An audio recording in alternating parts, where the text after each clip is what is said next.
Welcome to Mechanic. Today we have a 2023 Chevy Bolt, and on this vehicle I'm going to show you how to replace your combination switches. Whether your turn indicator is not working or your windshield wiper switches aren't working and you need to replace them. You do not have to have the steering wheel removed, central airbag, or anything like that to replace these switches. It's fairly simple, just that you'll need to open up this clamshell piece here. So the top piece is able to pop off and we can situate it back like that. Now the bottom one, you will need to undo the two 7mm bolts here, the two 7mm bolts here at the bottom that hold that bottom piece on, and then you can drop it off and remove it. With those components removed, it gives you a little bit easier access. And now to be able to remove this, there are tabs on the top and the bottom. We just need to depress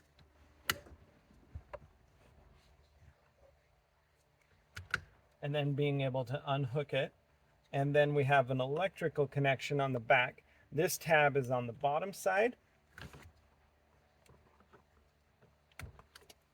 Being able to unhook that and get a new one and replace. So it's literally all built into this whole unit. And so we just go through the reverse and be able to slide it in there, lock it in, and then reconnect our electrical connection on the back side. We repeat the same process for this other side.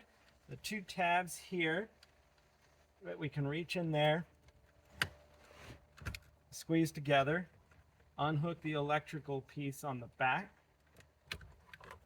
and then being able to replace our turn indicator switch with the new one, and then being able to just slide it in, locking it into place, and then the electrical connection on the back.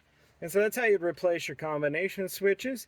Again, you really only need to undo this top piece, just depends on how much space you want. No steering wheel needs to be removed or anything to replace these switches if you need to. It's just been removed, and so it does give a better visual of how to replace those. Thanks for watching Mechanic, where you can be the mechanic.